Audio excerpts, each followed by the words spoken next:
We are live. Hello, everyone, and welcome to the Breakdown After Dark. I'm your host, Casey Smith, joined as always by my two co hosts, Mr. Aidan Dobell and Keenan Vaughn. We got a great episode. The Final Four is here. The NFL draft is coming up. The women's Final Four is set as well. The MLB just started. We just had opening day. MMA had one of its most exciting, maybe brutal cards recently. And the NBA is still chugging along. Just about 10 games left. But before any of that, Aidan, Keenan, how you guys doing today? I'm doing pretty good. Yeah, there's as a Bulls fan, there's some interesting news about Jaden Ivey today.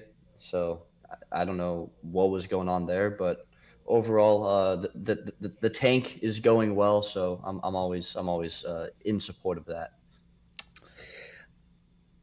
I think by now I've fully recovered from what happened to me on Thursday. So still stings a little bit, but it is what it is.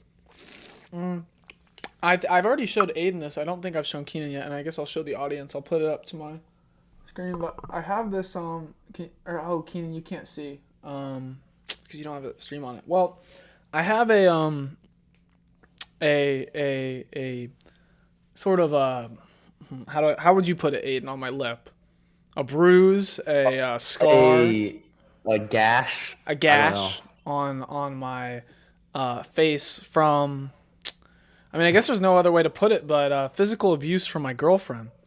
Uh, There might be a better way to put it, but no, there's more context, and poor Maddie watching this. No, but what actually happened is she knows that I'm not a big fan of tickling. I think it's a vile, cruel thing used to manipulate people.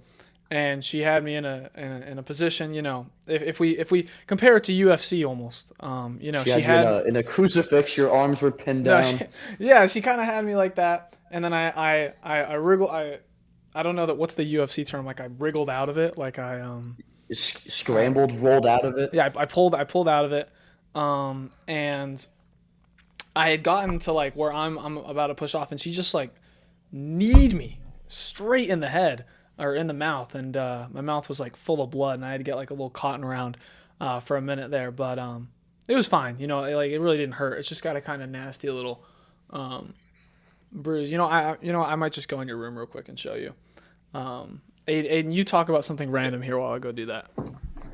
Um, let's see. What is there to talk about? Yeah, I mean, tickling is an evil ploy. Having a older brother growing up, he wouldn't necessarily tickle me, but certainly would She's got me certainly good. certainly would hold me down in a position. And I'd have to implement the UFC move of an up kick, which is the classic little brother defense. You just kind of lay on your back, kick your feet up in the air. There's really no way of getting around it and getting to you. Um, so yeah, just kind of yapping as Casey gets back to his spot there. Yeah. Um, That was so much worse than I was expecting. No, dude, she got me, bro. She felt so she bad got you after. good. She got you good. I've a bit more fear of Maddie now. I mean, she really got a I mean, direct knee, just straight to the. I It, mean, it was, it was textbook stuff. might have to get her in some amateur MMA fights. I don't know, man. I mean, that was pretty powerful. That definitely surprised me. But no, it legitimately didn't hurt really at all.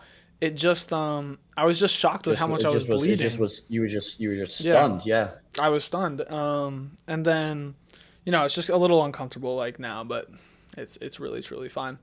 Um, but I actually did not prepare an intro question, fellas. I'm a little bit sorry. I usually have a Uh, little topic, but I don't know. I was just kind of going through WCSN, doing the business, and it kind of snuck up on me. Unless you guys have anything mhm. else you want to really talk about. Um, I don't know. I guess it applies to our women's basketball section, but it's Hmm. it's interesting. where would you rank Gino Auriemma in terms of like just the greatest coaches of all time? I Of women's mean, basketball or of all? Of either. I mean, he's getting Oh into man. territory where like even regardless of if you put into context of like women's basketball has an obvious like talent disparity, the sustained success he's had over the last like 25 years is just absurd. I how many coaches can you name that have 12 national championships under their belt and have gone to the Final Four 24 or 25 times? I That's is just mean, that is it's one it's heck of a yeah. standard. how much of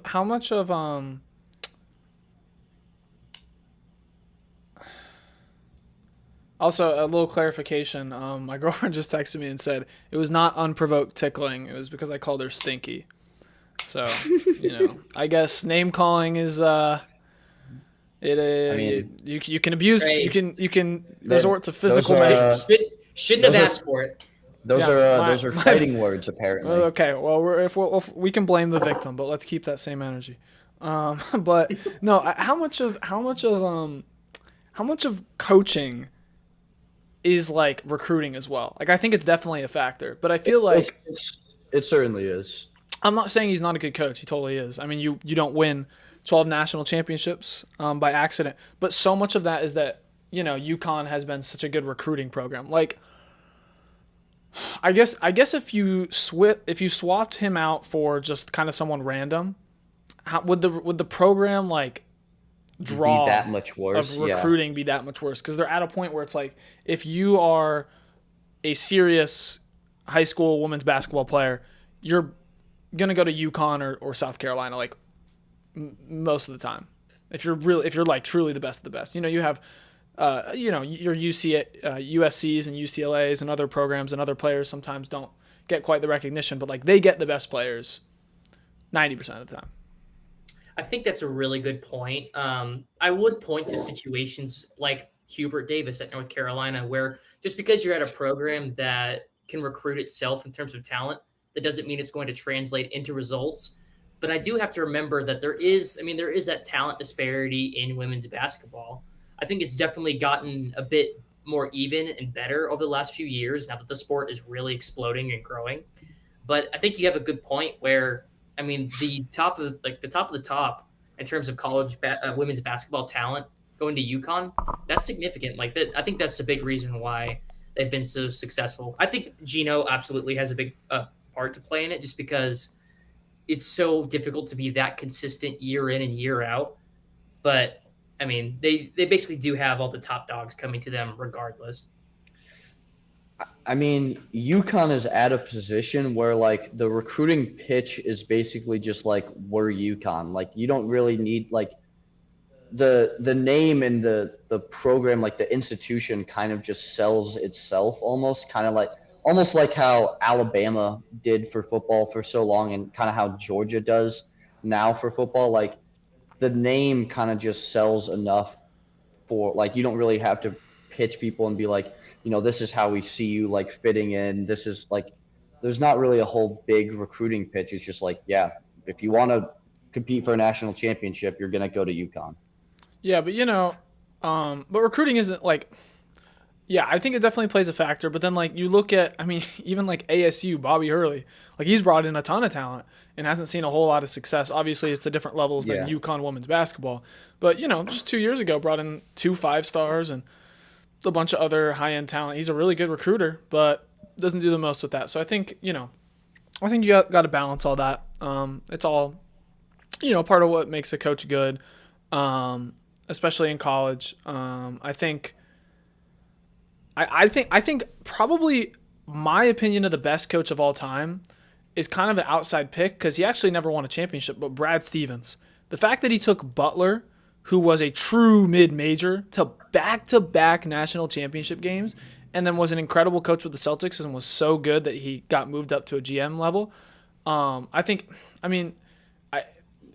Maybe I'll say he might be the smartest basketball mind I've ever seen. I mean, That's incredible stuff. I think Maybe not the best coach I think because that's he didn't do it that long, but like, dude, Butler I back to think that's a back. good shout. Yeah, I mean, and they were like a couple inches away from beating Duke. Like, Yeah. I mean, would have been the greatest shot in NCAA tournament history if that Gordon Hayward half-court shot fell. But yeah, truly very impressive what he was able to do in a very short time at Butler, and then goes to the NBA and is a phenomenal NBA coach, and now one of the best NBA GMs. So yeah, saying he's one of the best like basketball minds is a very good shout. Yeah. And the shorts have been doing pretty good on here, fellas. We're almost up to 100K, or not 100K, 100 subscribers. 100K would be crazy, but 100 subscribers, that's worthy of a little celebration. Maybe what are we doing for 100 special? What's the 100 subscriber special? Are we gonna pledge something like we? Remember when we did I did the ice bucket challenge? That was pretty brutal. Yes. We got like full on pots of water. Oh. It was pretty rough for yours truly. Maybe we do something like that. I don't know. Yeah, maybe we'll perhaps we think of something good for a 100 subscriber challenge. It's not like it's not a big milestone, no, it's not but crazy. it's a milestone. It's nothing. It's something. If we ever hit 1,000, I would definitely do something for that. That would be sick. We got a lot off the LeBron short that I made. Just a bunch of people. I don't know if you guys caught that, but I made one talking about how LeBron has crazy, like he could reach 2,000 games in the regular season if he really wanted to. Like it's within range at this point because he just passed the most regular season games of all time. And I had so many people in the comments just being like, "Kid's never freaking heard of Michael Jordan. Michael Jordan's better." I'm like, dude, this is not even the point of this. All right, It's man. so funny. It was so funny. Like I see YouTube Shorts is so crazy for like the type of people that scroll it because I don't know anyone personally who scrolls Shorts. Like I sometimes I'll see a video and I'll click. Do you scroll Shorts? Yeah. Keenan? That makes a lot of sense. If you look at like my screen time, it is like 90% YouTube, 0% TikTok. Yeah. Interesting. I think they're shades of the same addiction. Yeah. I think the It's short the same form. The short form content that I've seen, because TikTok, Instagram Reels, and YouTube Shorts are the big three, and they're all a little bit different. And I've seen that in posting and watching on them.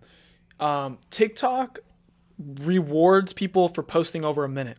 As a creator on TikTok, I literally don't get paid unless it's a minute. If it's 59 seconds, like my Color Pete video, they got 160K views, and I still get like someone reposting it every single day. I got a notification about that. I didn't make a cent off of it. So it really prioritizes creators who are serious about making money, posting over a minute. And then also like really short stuff, like little GIFs and funny things that take no effort, because if it takes no effort, you don't really care about not getting paid. YouTube Shorts, the golden range for posting is 30 seconds to 45 seconds. That's where you get the most money. So that's how long the videos usually are on there. And IG Reels is just like crazy, bro. It's just wild. There really isn't like a specific I see like algorithm, dude, especially like 2 or 3 years ago, like they would just show. I'm not into gore at all. Like I'm not into that type of. And they would just like a random reel would pop up. Oh, this dude just like his car crashing and dying, or this guy getting beheaded, electrocuted. Yeah. Just like, why is IG Reels showing me this? I have no clue, and it's nuts the type of stuff they'll show you. But Shorts has I think an older audience than TikTok for sure. For sure. So the different like stuff that's gonna work on there, it's just gonna be a little different. But it's all interesting, figuring out what works on posting different things. And I'm always gonna prioritize TikTok. At PHNX we prioritize YouTube Shorts because they make a lot more money on that for whatever reason. But for me, I'm gonna prioritize TikTok because I'm not getting paid by YouTube yet. We'll see. I mean, we're like not very close, but you could project. But why don't we get into some actual sports talk? Let's get into the topic of this video, the thumbnail, which is the men's college basketball Final Four. Final Four is set. We got Michigan, Illinois, Arizona, and UConn. So 2 1 seeds and a 2 seed and a 3 seed. We're going to recap each team, their path, what we think of them right now. But I just want to give like just a quick opening thoughts, general Final Four. Are these the teams that you guys expected? What do you think of this bunch? I got half of it right. I predicted that Michigan and Arizona would make it, but I whiffed on UConn and Illinois. I was pretty dead set on teams like Florida, Vanderbilt, and Houston making it out of the South. And I pretty just roundly projected that Duke would win their region. But this shouldn't be too much of a surprise if you followed this season and the history of these programs. I feel you kind of had the feeling that Brad Underwood he was due for an appearance in a run like this in the tournament. He's done a phenomenal job with the Fighting Illini. And then with UConn, it's Dan Hurley. I mean, the NCAA tournament is his time to shine. So I feel like it's a very reasonable Final Four, despite not having like last year where it's just one seats galore. These are all four of these teams have shown throughout the season that they deserve to be in this spot. I'm usually pretty good about hitting on the champion. I've done that in recent years, but did not really hit on this Final Four. I had Michigan, but then I had Arkansas, Duke, and Houston as my Final Four. Obviously didn't work out. But Duke losing in the Elite Eight, I wasn't super upset because I had them in my national championship about ruining my bracket. My bracket's already awful anyway, so who cares? But I'm not too shocked with the teams they got here. I think they're all really well coached and they all have a lot of size, which might be the recipe for making a deep run in March. Yeah, I think my first impression of this is that I think the winner of Michigan Arizona will win it all. Is that crazy? No, I think that might be the very national reasonable. championship. Yeah, that's a very reasonable expectation. But yeah, I think I'm a little. Who am I most surprised? I think the team I overlooked the most was Illinois, which was kind of dumb because they were, statistically one of the better teams in the nation. They had one of the better offenses. They held up well on defense. The Big Ten has been a really good conference. So I think I was a little bit foolish to overlook them in a conference or in a bracket where I was like, oh my gosh, Houston's awesome, or Florida's really good too, and Vanderbilt and Nebraska, and even like some of the lower seeds like Troy. I got super excited on them, and I kind of overlooked. And in VCU, I loved VCU. I just overlooked Illinois, so that was my bad. But the rest of these teams, I could all see them making it. But let's talk about that a little bit more. Let's talk about Illinois. Their route has been Penn, VCU, Houston, and Iowa. On paper, a little bit of an easier route. Yeah. I mean, I think especially considering when people look at, them playing Iowa, obviously facing a 9 seed in the Elite Eight, people will accuse you of getting the easy route. But I look at VCU, Houston, and Iowa. Those are all three huge wins for me. VCU looked really impressive to start, and they shut them down. Obviously, that win against Houston in their home city, that was I think what should have told me, yeah, this Illinois team is different. This one is going to make it to where they haven't been since 2005. And they looked a bit rough at times against Iowa. But I think the most impressive thing, obviously, is their offensive depth is just second to none. I've seen so many people complain about how they're the Euro all-star team. But, I mean, when you have a guy like Stojakovic, he just provides – so much clutch scoring. I feel stupid because I just realized that he was Pedro's son. It took me a few days ago to realize that. Yes, I'm sorry. I love Pedro Stojakovic. On that note, it's weird how different he plays. He sucks at shooting. He's not good at all. Yeah. He's Pedro is one of the best shooters of all time. Andre, 24% this year on 2.5 a game. He's just good at getting to the rack.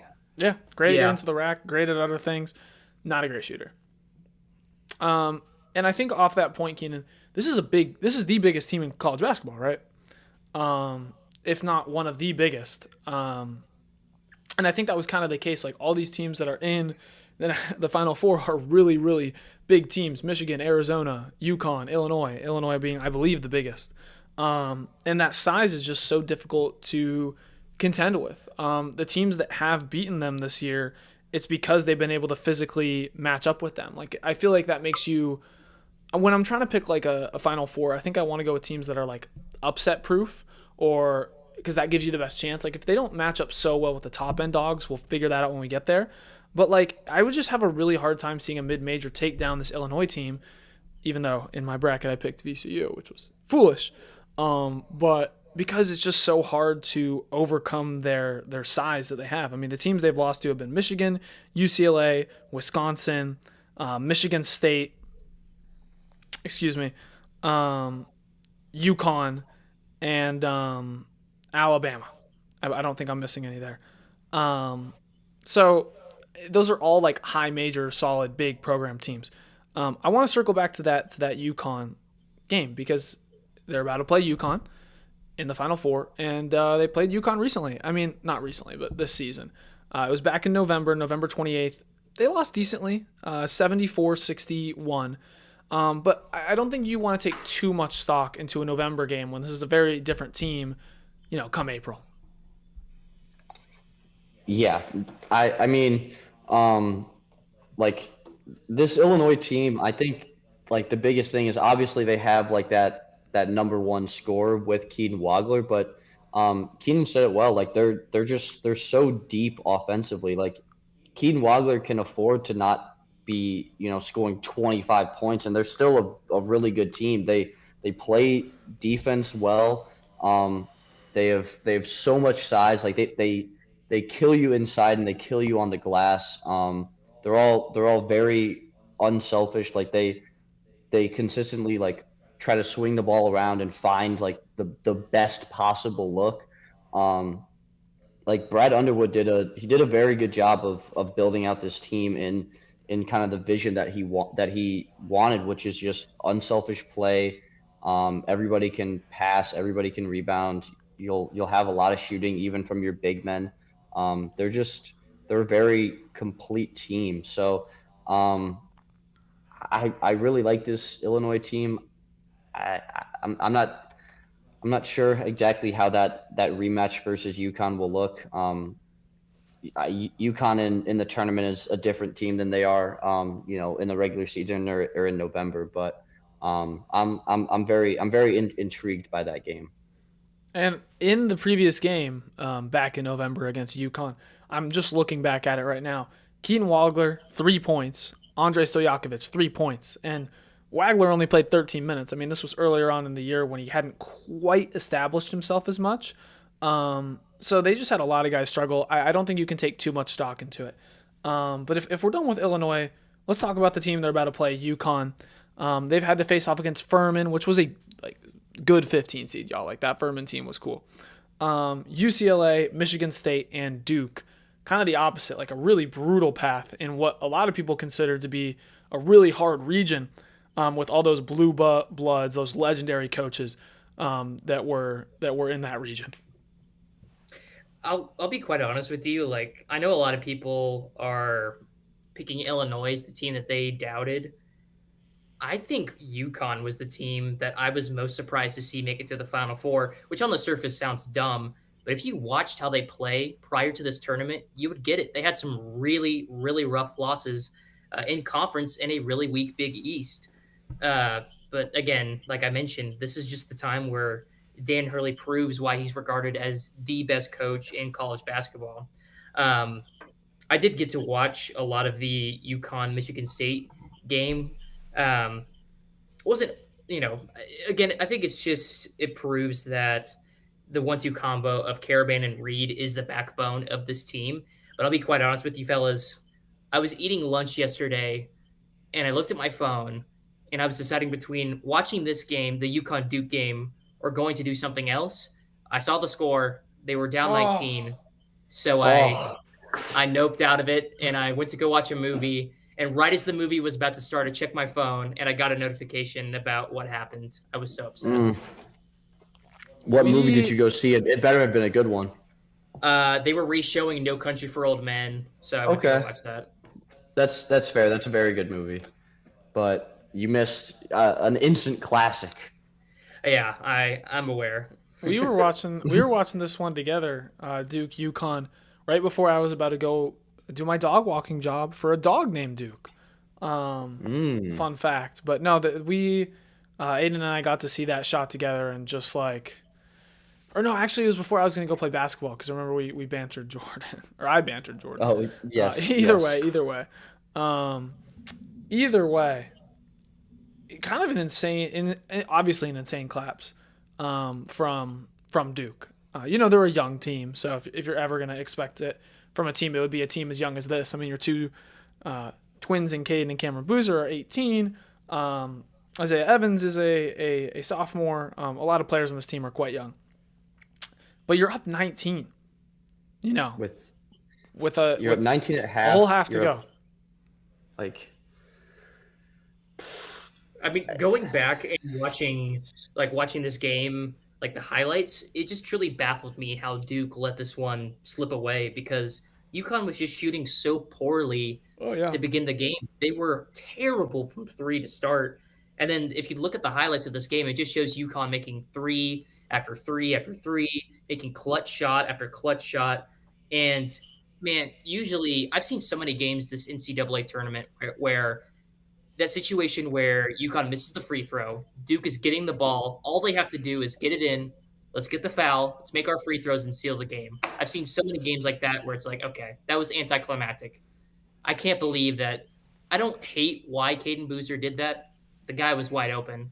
I think it was just more great execution by Mullins to get the block there. There's a reason that's going to go down as one of the greatest sequences we've ever seen. There's no reason that UConn should have won this game. I mean, the only Zero. reason they won is because they won the possession battle. They turned the ball over less. I mean, they shot terribly from three, as you said. I think Caravan was like 0 for 7 before he hit a three at a clutch moment. Mullins hadn't hit a three before that moment. Duke was playing efficient ball outside of turning it over. They won the rebounding battle. They won the assist battle. They were more efficient from the free throw line. They were more efficient from three. Like Duke totally outplayed them in the box score, but when it came to the moments that mattered down the stretch, I think it was just the fact that they weren't as experienced, not just the players, but the coaches as well. I mean, Dan Hurley has been in these situations before, and he executed quite well. yeah, and I mean on the other end, is is like there's got to be some questions that are getting asked of John Shire. This is 2 years in a row now where they've had like monumental late game collapses. Like last year it was versus Houston. They were up 9 with like a minute left and end up losing that game. This one they're up 19 at the half. They're up like 15 with I think 15 minutes to go, and just collapse. Like the late game execution is just really questionable. Like even the possession right before the Braylon Mullins shot, where you're up, I believe they were up 3, and you play great defense, and then you commit a foul on the drive with 10 seconds left. Like there's a lot that does reflect on Duke just being an inexperienced team and having a lot of young players, but some of that and probably more blame than people are giving out has to go on John Shire for just not executing well in these late game situations. Yeah, yeah. You definitely have to ask questions about Shire. You have to ask questions about this Duke's team's ability to um, finish out games down the stretch and hold on to leads because so far that's been really the only way they've been able to be beat. I mean, they're not a team that's going to get blown out very often, if at all. Um, but I guess we can move on to the other side of the bracket, the Michigan Arizona. Let's talk about Michigan first. They're an old transferred in team. So far, they've beaten Howard, St. Louis, Bama, and Tennessee. What do we think about Michigan? I've been on the train that Arizona is the best team in the country. I'm not really thinking of jumping off that, but man, if I had to pick who's looked more impressive so far in the NCAA tournament, I might have to go with Michigan. They've just looked like an absolute machine. These last, I would just say these last 2 games, they've been incredible. And obviously, to me, what's really stood out is that I love players that could step up when the moment is critical. Yaxel Lindenborg has done exactly that against Tennessee in the Elite Eight. 27 points, 10 of 19 shooting, three 3-pointers. I mean, the guy's incredible, and I'm not going to act like I love this Michigan team. I think it's just more the principle about not loving teams that are so concentrated on, let's just get players from other squads instead of homegrown guys. But I have to admit, Dusty May's done a fantastic job. And I 100% agree with your statement, Casey. I think whoever wins this matchup between Michigan and Arizona will win the national championship. Wouldn't shock me at all if Michigan wins. Yeah, it's kind of like the Michigan team that we saw early on in the year where they were dominating teams. And I remember thinking, like, how is anyone going to beat them? They beat Gonzaga by 40. They beat Auburn by 30. They beat San Diego State and McNeese by like 30, 35. And now they're doing it again. They did the same thing to Tennessee, 33. Bama by 13. I mean, they beat St. Louis by 23. Like, they dominated St. Louis. That is, not a terrible St. Louis team. That St. Louis team waxed Georgia and has looked like an incredible mid-major all year long, and they handled them absolutely no problem. They're big, they're physical, they score the ball really well inside, and they're led by Yaxel Lindenborg, who's 23 years old. So you basically got a grown man playing with college students. So they have a lot going for them, and it's going to be really difficult for me to pick against them. I think they're going to beat Arizona, but either way, I think, I don't think it's as simple as saying, like, this is the national championship, but whoever does win this game, I definitely will pick them in the national championship. Yeah, I mean, that game is like I think that's a game that people probably, myself included, like have wanted to see all year long. Like Arizona and Michigan have been the two best teams all year long. They are very similar teams where they have a ton of size. They just dominate teams defensively and dominate teams inside. They're built differently where Arizona has a lot more like homegrown talent and guys that they've recruited, where Michigan is just like, I think 4 out of their 5 starters are guys who have transferred in. I love that matchup so much because I just think like size wise, Michigan and Arizona, like either way, they're probably the only two teams that can really match up with each other size wise. I guess Illinois would be the other, so there's a reason that those teams are all in the Final Four.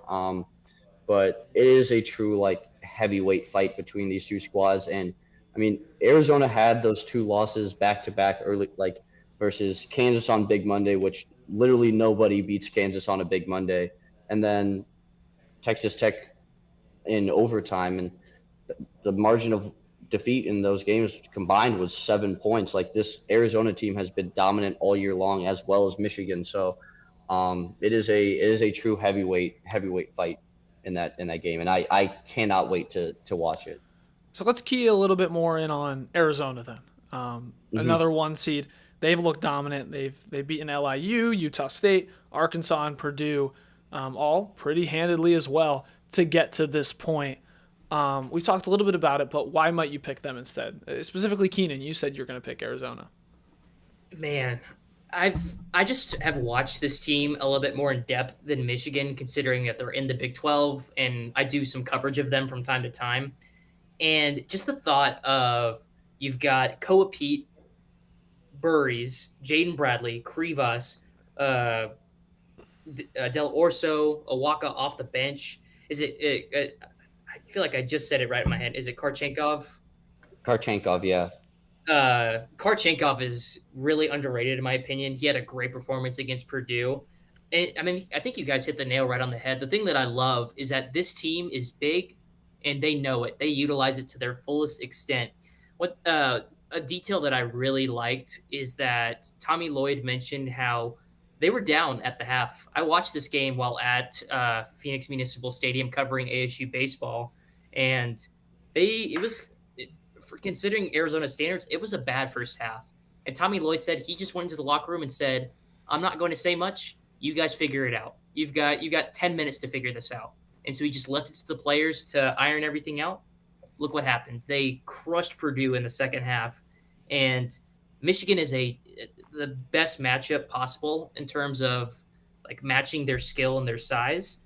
But man, Tommy Lloyd, incredible coach. This lineup, maybe the deepest in the entire country. This team has just been red hot, unstoppable.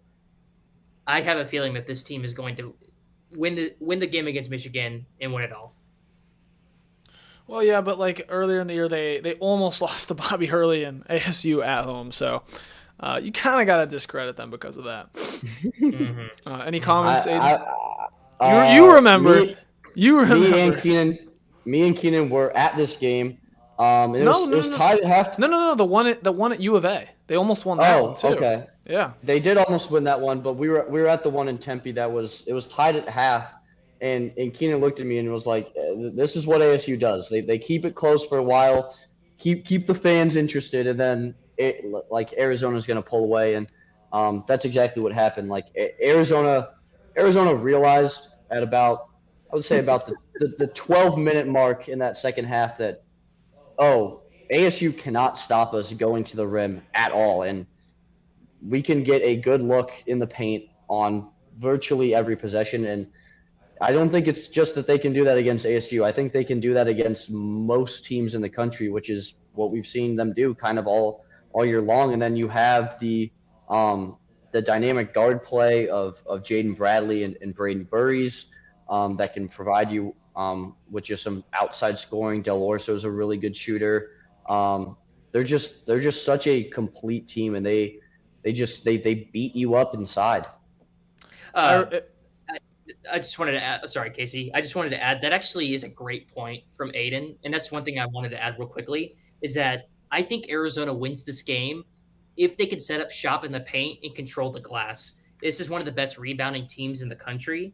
And then also just one more thing, like if you send this team to the free throw line, you're screwed because they're lights out from there. They're one of the most, I think that's why I also trust them a bit more than any other team, is that they might be the most disciplined team in the country. And I am remembering correctly, ASU basketball, Mo Odom hit a three with a minute left to make it a 3-point game in Tucson. And then he was on some BS, quite frankly, where he threw up that half-court shot. Do you remember that, Aidan? He threw up a tear, just an awful. As well. I don't remember if it was like he was trying to get fouled or just he was like he foul just baiting. Put something up early. I don't know what it was. Bradley but hit a shot on him. He put up an awful shot. He had some antics in this one. He only had 3 turnovers. That's stunning. It felt like far more. Yeah, he was 9 of 20. But yeah. I know we joke about it, but like I feel like in the time that we've been here at ASU, they always keep it close with the U of A. I can't like maybe in freshman year, I do remember them going to Tucson and getting waxed, but usually they at least put up a fight and then just lose in like the last 5 minutes. Yeah. I think with this U of A team, the strategy is to force them to shoot threes. Not necessarily because it's even a weakness. Like, they're not terrible at it, but it's just not like a strength. Like, they're so dominant inside that your only chance is to make them shoot threes. And, hope they aren't incredible at that too. But unironically, this is unfortunately a really good U of A team. I don't like it. I don't really want to talk about them a whole lot. But right now, who is your national championship pick? I'm going to pick with who I picked at the start of my bracket was Michigan. I'm going to stay with that. They've looked awesome. They looked absolutely dominant versus Tennessee. I got to see them in person versus Wisconsin, and Wisconsin got really hot from 3, but in that game in the Big Ten tournament. But this Michigan team just is really good, and they just similar to Arizona. They kill you with their size, and I think they're just a little better, a little more experience, and I think that's going to show. Yeah, I'm picking Michigan too. I had them at the beginning of the year, or the beginning of the bracket. I had them at the beginning of the year. They have felt like just destined to win it all this year. They've been so dominant. Arizona's going to be a great game, but I still have Michigan. I'm going to ride with Arizona still. It's not the pick that I want. It really isn't, but it's the pick that I believe in the most. Yeah, well, let's talk about the other Final Four that we now have set. That's a little more chalky on that end, as it's all 1 seeds in the Women's College Basketball Final Four with UCLA, Texas, UConn, and South Carolina. And man, this UConn team. I mean, there's a lot of dominant teams here. We'll start with that. Yeah. Specifically with me, I'm really hoping that this will be the year that Vic Schaefer and the Longhorns will finally break through. This is their second consecutive Final Four, and man, this team has just felt different all season. I was a little bit worried when they had some ups and downs in SEC play, but when they went on that run to win the SEC tournament, including crushing South Carolina in the championship, that's when I kind of knew, okay, I feel like this team will make the Final Four minimum. We'll see from there. I feel like UCLA, that's a tough matchup to start. And obviously, UConn, every single year, they are the standard and the target to beat. But this team with Booker, I'm hoping this can be the year that Vic Schaefer finally brings a title to Austin. I mean, this UConn squad is just they're so dominant. Like I they've they've waxed. I mean, they every team that they played from the Big East tournament to now. Like the first round of the Big East tournament, they won 84-39, then 100-50, 90-50, 90-50, 100-45. Like they are destroying teams. They played Notre Dame, who was really hot, with one of the best players in the country in Hannah Hidalgo, and Notre Dame did not really have a chance in that game. Like they didn't match up. They got out rebounded. Sarah Strong for UConn is really good, and Az Fudd is great, but she didn't even have a great game in this one. It was Blanca Quinones off the bench, with 20 points. So this UConn team is similar to most UConn teams where they're really talented. They have a ton of depth. They're coached really well.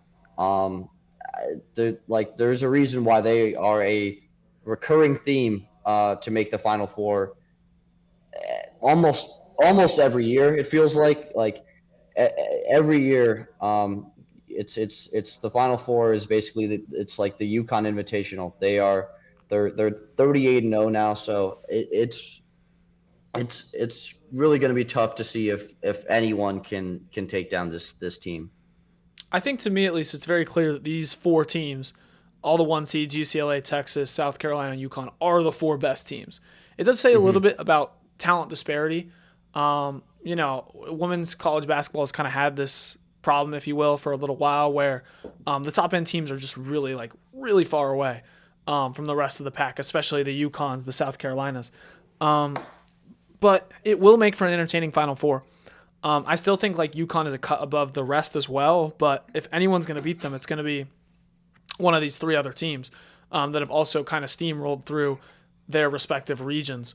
So I think that is cool, but I also think that we were talking to Jordan earlier today, Aidan, who does watch he watches a good chunk of women's college basketball and the WNBA alike. And it was his opinion that NIL is going to affect the competitive balance for a positive way in women's college basketball with a little bit more parity. And I think I'd have to agree with that because how much less I mean, it can't get much I mean, worse. it can't get worse, I don't think. And he brought up a good point because I had asked him. I was like, at what point do you think, like, is it really possible in women's college basketball for like we see it in men's all the time where like a mid-major goes on a run. I was like, will we really ever see like a true mid-major women's team go on a run?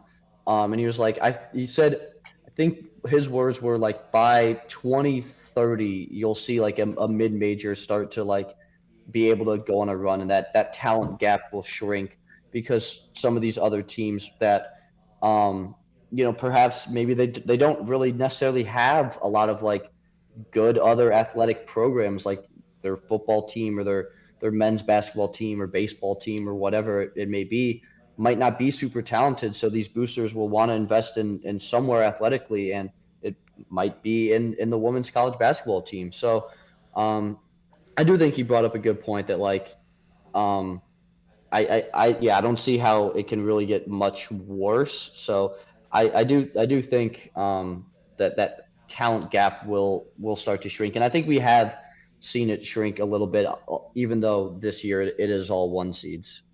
I think I'd like to make 2 points. First of all, from a mid-major perspective, I think we're going to see that because I think we're going to see the infrastructure gap shrink. I think the sport of women's college basketball and basketball in general has grown a lot over the past.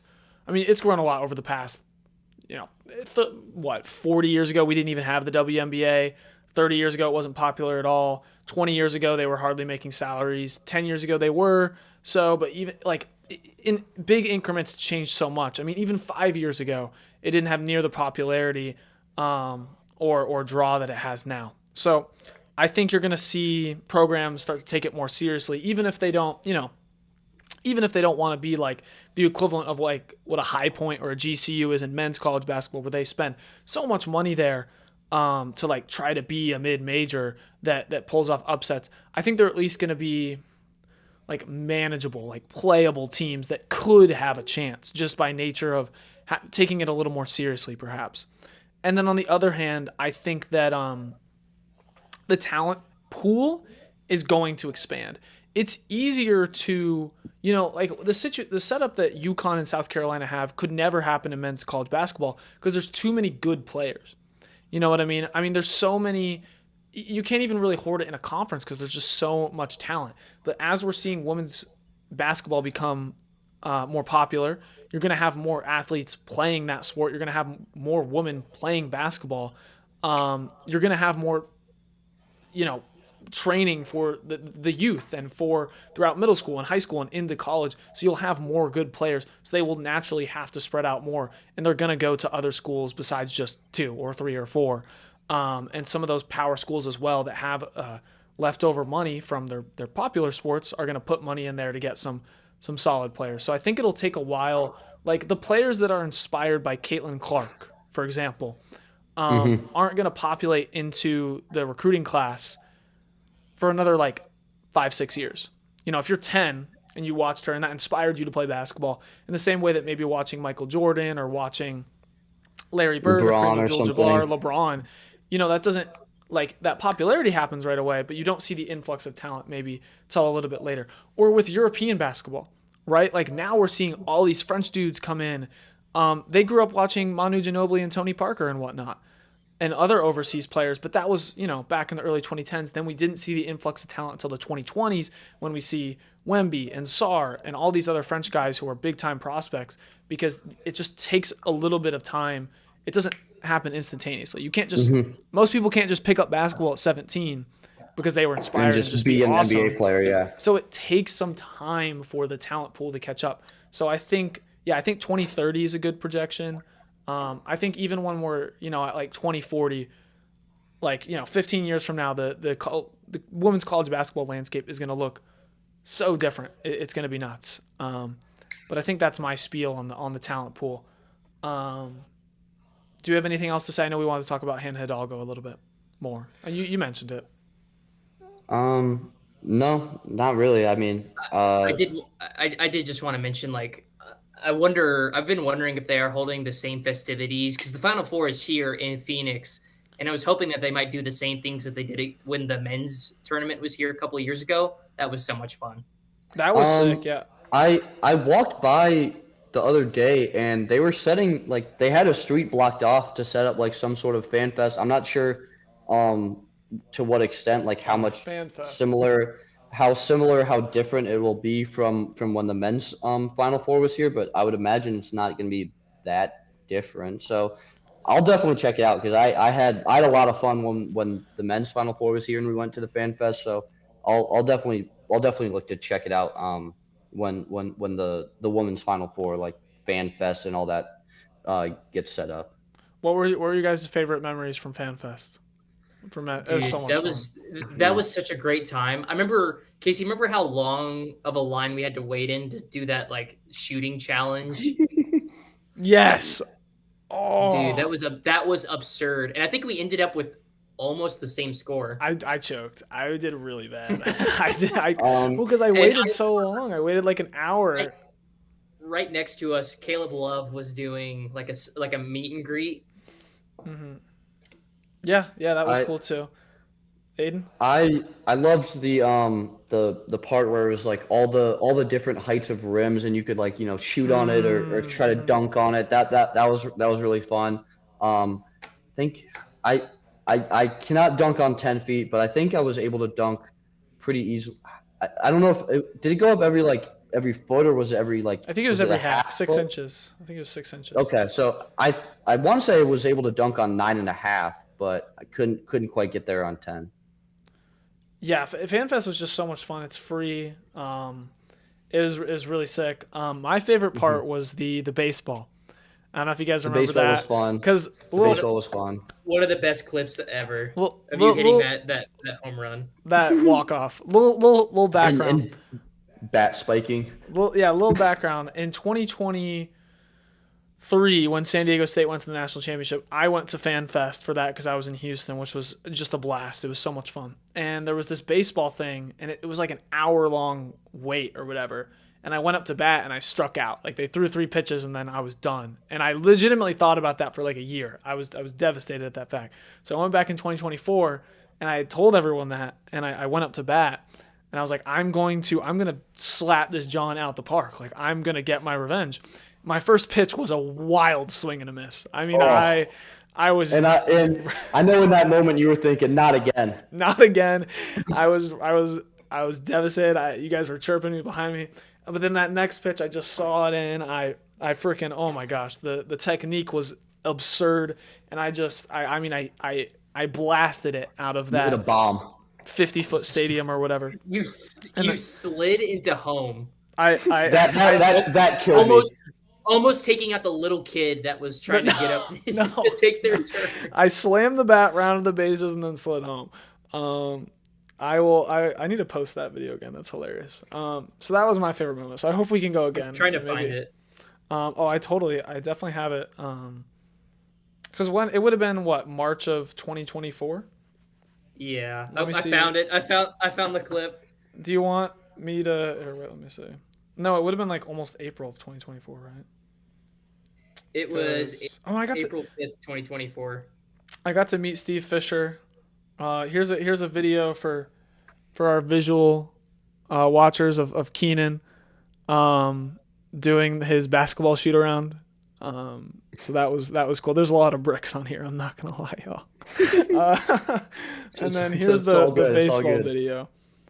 Oh my gosh, I need to rewind that. That first swing was horrendous. Yikes! Just absolute swing and a miss. And then I slapped the plate with the bat, and I just took it yard. And this is terrible video quality. This is the true podcasting experience. Yeah, someone told me to slide, so I slid. I did not almost knock out. Oh, actually, almost did knock out that kid. Never mind. Yeah. Yeah. Anyways, FanFest is sick. If you're in the Phoenix area, definitely check it out. If you're in the Indianapolis area for the men's college basketball Final Four, definitely check that out. But is that everything we have from college hoops? I think so. Okay, then let me hear your guys' player of the weeks. Aiden, you Who, can go first. um, I'll go first. We touched on it a little bit. But my player of the week is going to be Hannah Hidalgo. Truly one of the all-time performances and really just tournament runs that I've ever seen. She averaged almost 8 steals a game in the tournament. But it was really her performance in the Sweet 16 versus Vanderbilt. 31 points, 11 rebounds, 7 assists, 10 steals. A triple double with steals is just absurd. Almost a quadruple double in that game. I mean, she carried a Notre Dame team that frankly is not a very good squad, and carried them to the Elite Eight. So I got to give her credit there. This is kind of just what she did all season long. I mean, she averaged 5.6 steals a game on the season. So She had just 5. I wonder. Like We were truly, talking about this earlier. I wonder how much that's going to translate to the WNBA level. Like, surely she'll have less steals per game. 5.6 is unreal, but yeah, she's still going to be like one of the best defenders. yeah. From day one in the W, she'll be one of, if not like the best perimeter defender, like in the league. Like she is. Her instincts are so good. Her on ball defense is so good. Like I was talking to Jordan about it, and there was a game earlier in the year where I think they played like Akron maybe, and Akron's not a very good squad at all. But I think she had like 17 steals.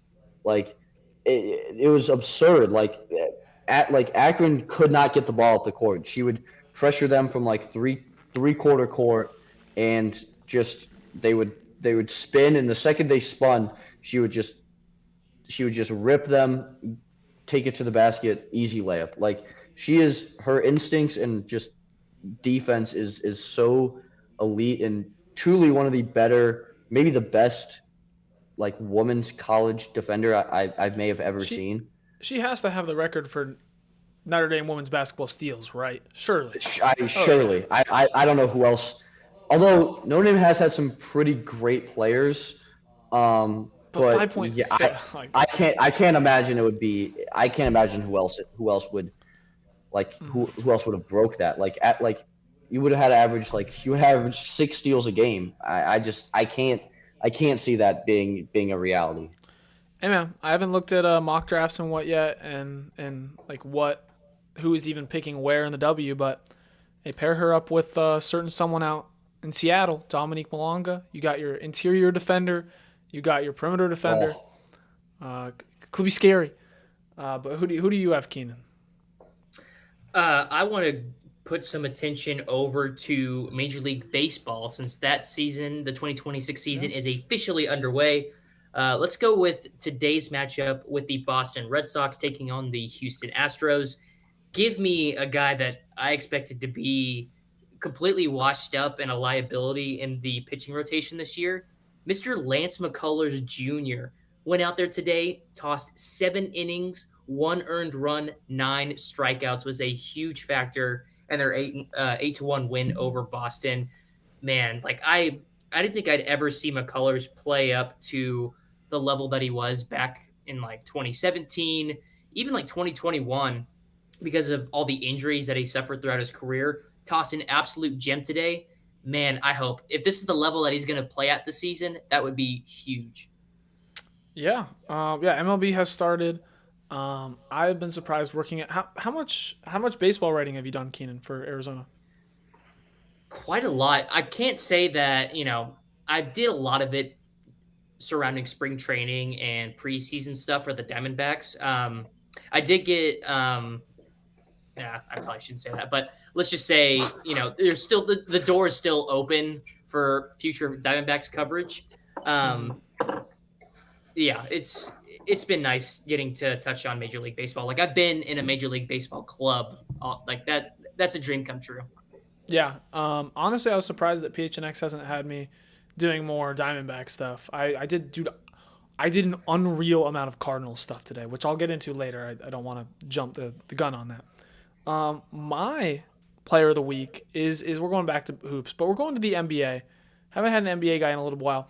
I'm a sucker for when a role player just goes off, but not because they like started going out of their role and like took over a game or whatever. They were just uber efficient. Like, it was catch and shoot threes. It was, good cuts. It was mid-range pull-ups. It was the normal stuff they do, still on a really low shot diet.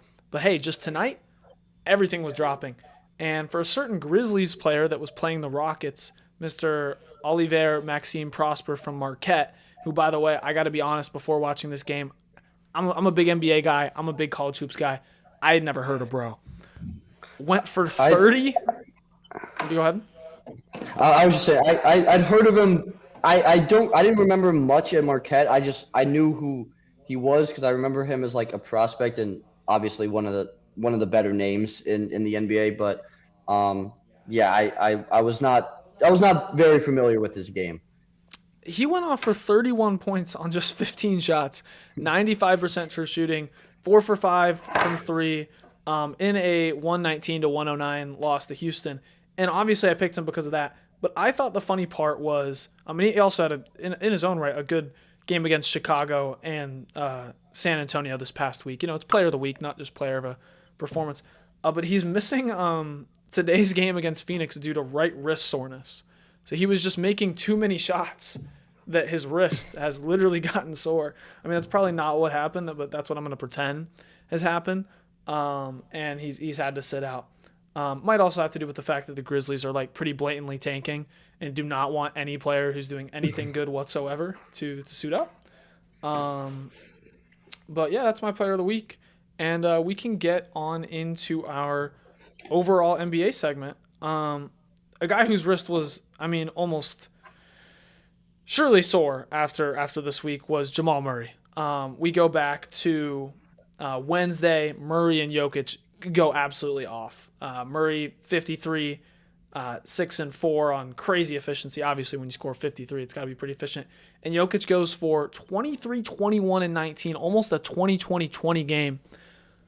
What do we think of this performance? We think it's amazing, but how much does it say about the Nuggets?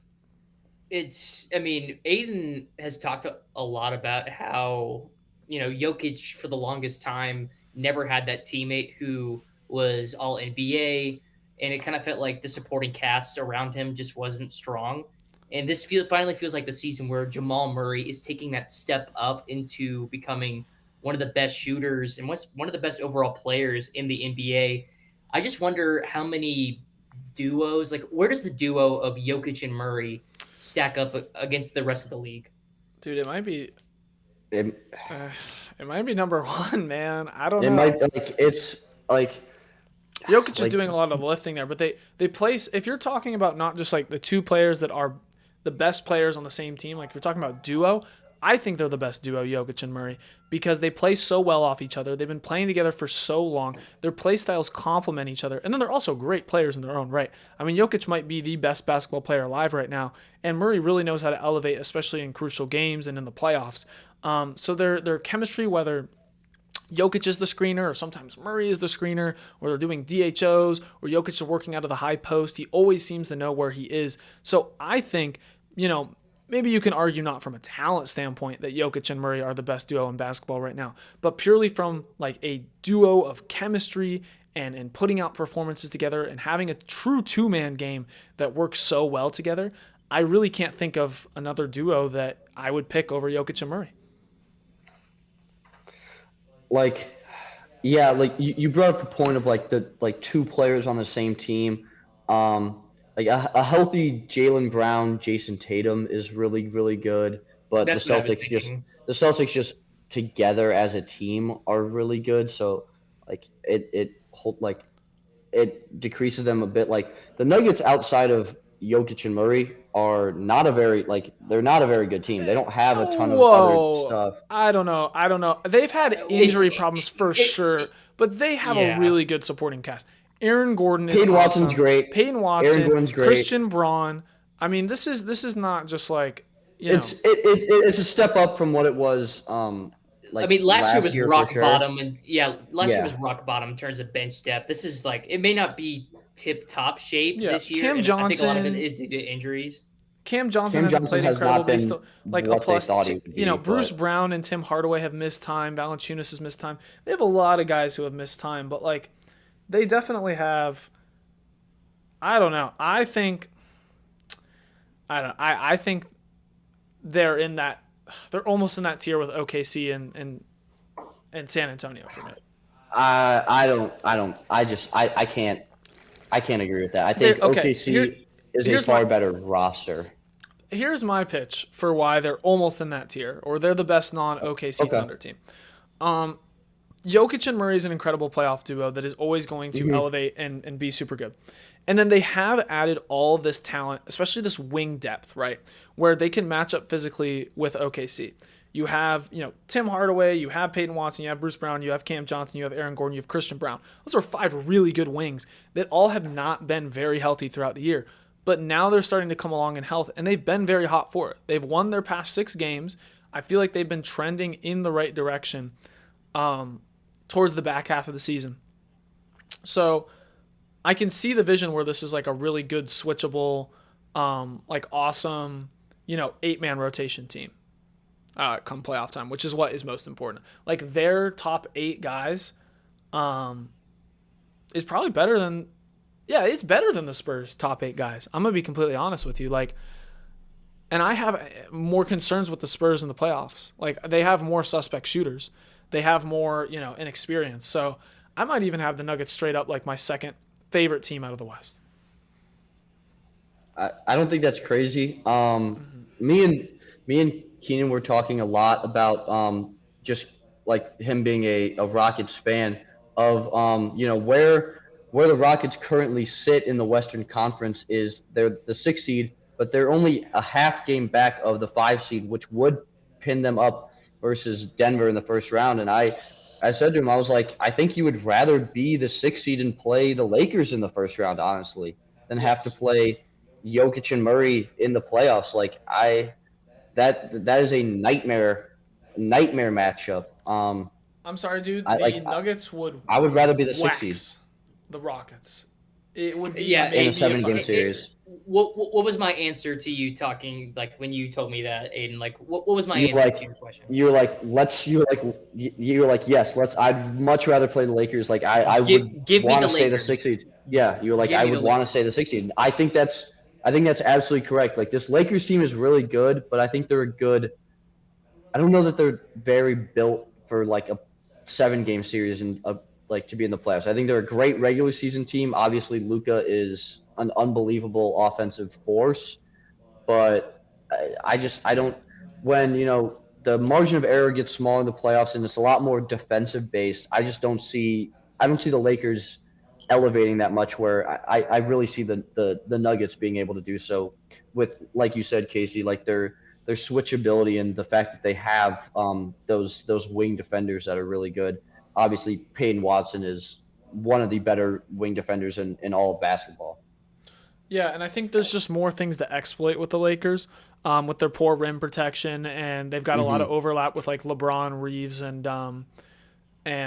Luka. And I think it would be such an interesting matchup because everything the Rockets need, which is like guard play, ISO scoring, facilitation, is everything the Lakers have, and everything the Lakers need, which is a bunch of big bodies, perimeter defense, rim defense, rebounding. That's what the Rockets have. So they're almost opposites of each other. So that would be such an interesting series. I also want to talk a little bit about the Clippers-Pacers game that Aidan and I were enjoying watching. It is a very interesting game if you haven't seen it, but I more so want to talk about it from the stance of like kind of what it means for the Pacers or a bigger discussion about the NBA. So the Pacers were up by as much as 24 in this one. Now, granted, still the Pacers are not a very good team, so they were almost bound to blow. Yeah, they are the worst team in the NBA now. Awful. So they're 17-58 to blow this one. And so they did. They started choking, and the lead slowly kept on whittling away. And the Clippers were up in this one. They were up by 1 at the end, I believe. Actually, no. Let's go back a little further. Yeah, they were down 1. Backtrack. Yeah, they were down 1 after Pascal Siakam missed 2. Kawhi gets the ball, gets to his spot, pulls up from mid-range, cashes out with literally a second left. 0.4 left. So then the Pacers have a chance to inbound it from the sideline nearest to the basket. And Andrew Nembhard banks it in as the inbounder. So it doesn't count. Pacers fans are laughing and are not laughing, but like celebrating because, the ball went in the basket. Like they think they won. But obviously you can't just throw it into the basket. Like that's not, you can't do that. That doesn't count as points. So the Clippers get the ball. They inbound it. Nembhard fouls Mathurin right away. And like with no time off the clock, so still 0.4. Mathurin goes 0-4 on the free throws, misses both of them. Now there is literally 0.1 seconds left. They go for the inbound. Jay Huff gets fouled. So now he has 2 free throws at the line down by 1. And he misses both of them. Is that blatant tanking? Did Adam Silver... He missed both free throws long as well. Like he hit back iron twice. Did Rick Carlisle give him the signal. Hey man, Make the call. we're good. Miss both of them. I mean, the fact that we're even having this discussion is damning for Adam Silver and the NBA in general. I mean, it's just been ridiculous with all the awful teams this year that there's just so many signs that they're not even trying to win these games. The last like month of the NBA season is very unserious. Like you have a lot of teams that are already like solidified in the playoffs and kind of just jostling for position. Some teams are like fighting for seeding at the bottom, but then you always have like five or so teams in each conference that are just like by like by like late February, maybe even like at that point, like it's pretty like known that they're not making the playoffs, and play the most unserious brand of basketball. Like they run out lineups of guys that you've never heard of. They're running like 6 G League player. Like it is unserious basketball. And like it's kind of unfortunate that you have like I said, like it's five or so teams in each conference. Like that is a third of the league that for a month and a half of the season is just not playing. They're not really trying to win games. I don't know how you can really address it, but it is an issue. It is not an issue, guys. This happens in literally every sport. This happens in the NFL. The Cardinals and the well, it's usually the Jaguars, but not. But in the Raiders and whatever, they suck. It's just like when you have a bunch of teams, some of them are going to be bad. Not every team can be good. Just that's the nature of sports. And dare I say, sorry. Okay. It happens in baseball. It happens. There's gonna be teams that are bad, and the only way to fix it, like you can't punish them. You can't punish them for being bad. It's not like good teams are choosing to be bad.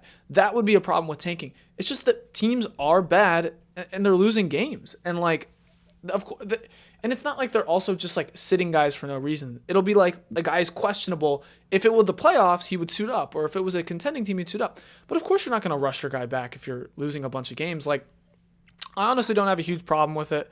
There's going to be teams that suck. It's just sorry. Yeah.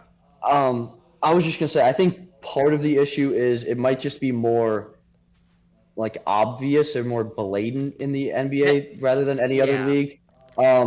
It's not really an issue. Like teams are just going to be bad and lose games, but like I think the NBA among like probably above any other league, like has it to where like you are like shutting guys down for the rest of the season if they have like even a slight injury. I think that is kind of where it becomes like the biggest issue, and it might just be like the easiest to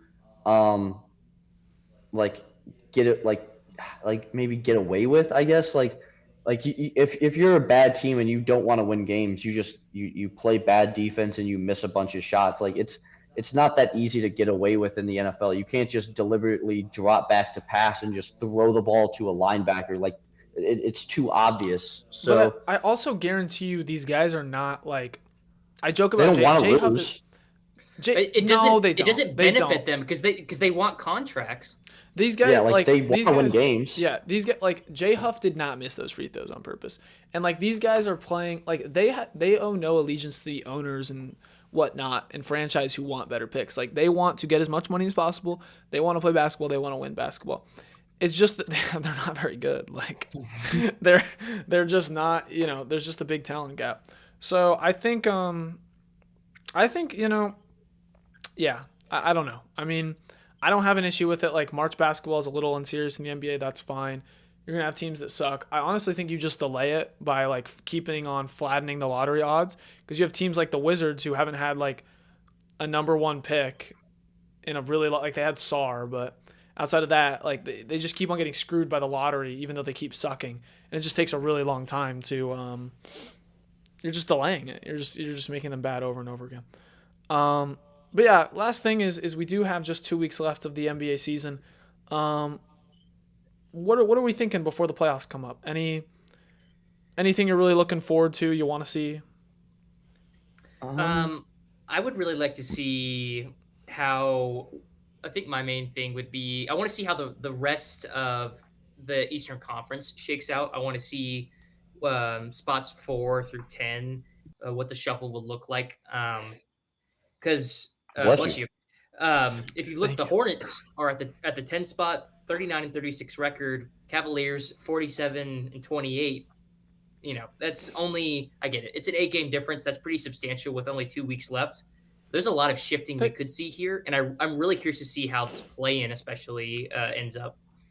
they could make up ground to get to like 7 or 5 or something because the Raptors are only 3.5 games ahead of them at 5. So that's definitely the spot that they could most get to. Yeah, They're not going to pass the Cavs, but they could pass the Raptors. I mean, 3.5 games to make up is a lot in what 11ish games, but it's possible. It's within reason. And they could definitely get very easily up to 8. They're a half game back from 8. So and that does really matter. It moves you from being a single elimination team to a double elimination team. yeah. I could absolutely see I think the Magic are really going to start falling further behind. Probably, I wouldn't be surprised if they end up maybe being the 9 or the 10. That Raptors game was that's just been emblematic of their last few weeks or so. They've just looked dead in the water. The Magic are probably the team I've been the most disappointed with this year. But Aiden, you got anything else before we move on to MLB? Not really. I will say probably in the East. I'm really curious how Toronto and Atlanta will look in the Eastern Conference. Atlanta is one of those squads with the Bulls and the Heat that is the last 4 years has been like a perennial play-in team, and now all of a sudden they're out of the play-in, and they've been really good, and they've been one of the hotter teams. I wonder if potentially if they are able to get up to the 5 seed, how that series versus Cleveland will look, or if they stay at the 6, how a series versus New York will look. I'm really intrigued by those two teams in the Eastern Conference, how they'll end up looking in the playoffs. Yeah, well, let's move on to our baseball segment with MLB. We just had opening day. We just had our first little chunk of baseball that we got to watch. So I think the big takeaway so far with the MLB season has been the implementation of the ABS system. It's definitely already had its bumps. I think the biggest thing is also in the shoes to decide a game. And now they have a system in place where it basically makes them look incompetent at times in front of an entire crowd and on national television. I mean, you have guys, but there are umpires like CB Buckner is just awful at Keenan, we his lost job. Aiden. We lost Aiden. Uh, He disconnected. He's no, you're there right. we Yeah, go. He's back. I'm He seeing it looks now. like he's looking off in the distance. Is he with us? Aiden, Well, can you hear us? I looked and I saw that I didn't know what happened. I looked and I saw that my camera went black. Am I okay? Am I here? Yeah. I Do think you you're, do you want me, you're I'm good. back. do I'm you want me back. to start over? No, you can keep No, you're going. good. I could hear you. I don't know what happened to my camera. Continue with your talk. So, I mean, umpires like CB Buckner are just so terrible at your job that it makes you wonder how they've stayed in their position for this long. And it's because MLB just didn't have, they either don't have the power to do anything or they refuse to do anything because of the umpire union. So I think it's been a positive change so far just because we are finally seeing, these umpires be held accountable for their bad calls. We are seeing hitters and pitchers alike having more control over, hey, I don't agree with your call. And that changes the outcome of an at bat. So it'll definitely be a bit bumpy. I know we had Derek Shelton of the Twins. He got really upset over the ABS system and he got ejected from a game. It's going to be a bit rough at times, but I think it'll eventually get smooth. I'm curious with this implementation of the ABS system. At what point will we just not have home plate umpires anymore? At what point will they just be deemed kind of obsolete, and it'll just be like a robotic system that is perfect at calling balls and strikes and we don't have to argue. We don't have to tap our helmet and challenge the call. Um, I wouldn't be surprised if within the next couple obviously you mentioned the umpire union, which makes it a lot more difficult, but like I think I don't think we're that far away from um these umpires being deemed just obsolete. Like these pitchers and batters have such good eyes. Like they challenge pitches that are like 2 inches off the zone, and they know right away if it's a ball. So they have better eyes than the umpires. I question how much longer we're gonna have an actual human home plate umpire. I think it's a good point, just because I know that Rob Manfred been so adamant about implementing changes to the game that speed up the length of how long a game runs.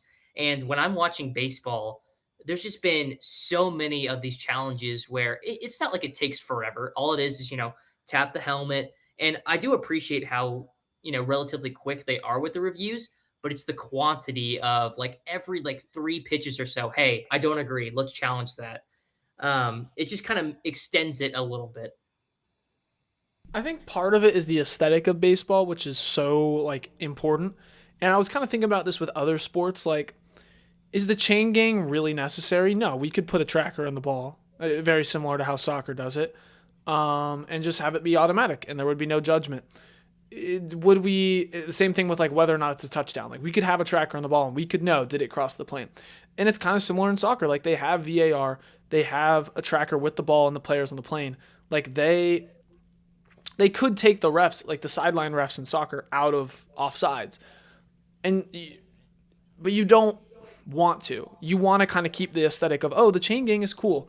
Like the offsides refs, are cool. Like it adds to the aesthetic of the sport at the end of the day, which is entertainment. So I would struggle to see them get rid of the umpires, even if, it would be faster, more efficient, and more correct. I think the aesthetic of baseball is so strong that it would be hard to do that. Yeah, I mean, baseball is it's a game that's rooted in history, and I mean, I still hear people complain about they still want to see pitchers get up there and hit. They hate that change. They want it to go back to how it was. You get rid of umpires, that's going to be something that a lot of fans are not going to be very happy about. It's been a part of the game for so long, and that's a tough thing to remove. Yeah, I mean, baseball is probably the sport that is most like rooted in like history and tradition. So if you got rid of something that's that much of like a major part of the game, um, that is something that I think a lot of the baseball like purists and traditionalists would have a really hard time adjusting to. Now, we're not that deep into the season, obviously, but what has been like the worst division you guys think so far? Man, they definitely made up for it with their win over the Tigers today. But man, the outside of the Dodgers, the NL West so far this season has looked rough. And I think I should probably rephrase and say like the biggest loser in terms of like the first series of the MLB season. The Giants looked terrible against the Yankees. Keep in mind, this is a team with not only a new manager, but this season, Tony Vitello is essentially the guinea pig for trying out do college baseball managers work at the pro level. It didn't go well the first series. Combined 1 run over 3 games and getting swept by the Yankees at home, including that. God, that Netflix score bug still enrages Oh, me. It's terrible. But uh, outside, so currently, if you look at the standings right now for the NL West, every single team outside of the Dodgers 1-3. The Dodgers 3-1. They swept the Diamondbacks to start their season. People already complain that the Dodgers don't have any competition in their division as it is, and this looks like it could be an even weaker year for the NL West if things keep up. it's a long season, and the first week of baseball is always like that time to really like I don't want to say like overreact, because there is some aspect of like trends, but it's a 162 game season, so I trust that like a team like the Padres or the Diamondbacks will be a pretty good team this year. But um, yeah, I don't know about the Giants. I don't know about like you said, like the college manager going to the pros is it's a it's a high risk, high reward type of move. Like if it works out, you're a genius. You got a great manager that knows baseball, knows like how to work with guys.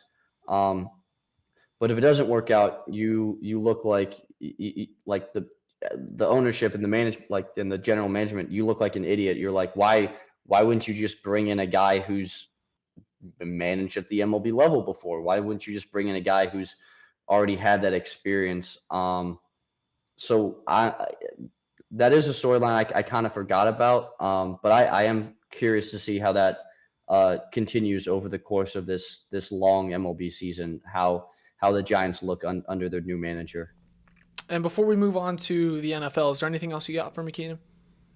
There is one more thing, and this is just more because Aiden is a White Sox fan. I wanted to talk about a guy who was projected to get a bag in this latest free agency period for MLB, but shockingly, like he received like a bare minimum contract. Mutaka Murakami, white hot in the Brewers series for the White Sox. I believe he had a home run in each of his first 3 games. And while unfortunately that streak was broken today, he's looked incredible so far in his major league career. Um, I've joked with Aiden about the White Sox making like a serious push for the playoffs. The bar is so low that you're just hoping for any improvement. If Murakami can end up being a steal for Southside, that would be huge for the development of their team.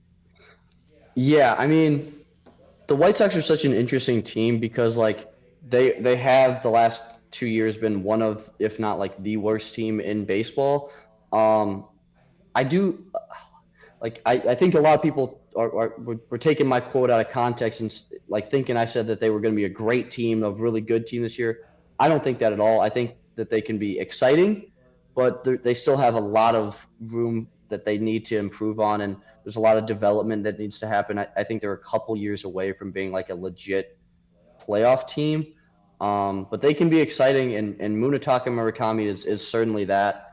I believe he was only the fourth player ever to hit like a home run in each of his first 3 games.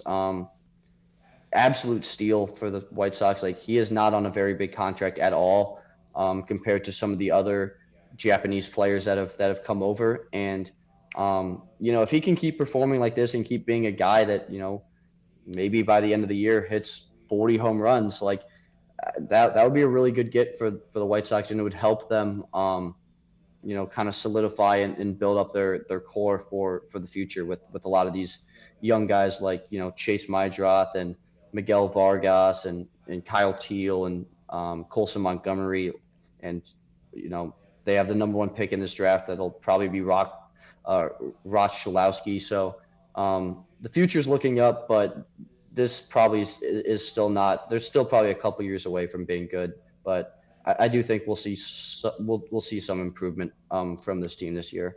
I told you, you're taking Landon Hairston, and you're gonna like it. I won't like it. I want Roch Shalowski. Well, we can move on to our NFL segment. We don't have a whole lot to talk about. The draft is still a little bit of a ways out. Once March Madness cools down, I'm sure we'll talk more about it. But I did want to talk a little bit about this QB class and your guys' overall thoughts on the class in general in 2026. So I did some writing for Arizona Sports today regarding ESPN's Matt Miller putting out a 3-round mock draft, and that kind of got me updated on where some of the QBs could fall in this draft. Obviously, I think we all know that Mendoza is going #1 overall. I don't get the argument that could Simpson slide in there and replace Mendoza as the top quarterback? No, he can't. It's really about where do NFL teams view the remaining quarterbacks on the board.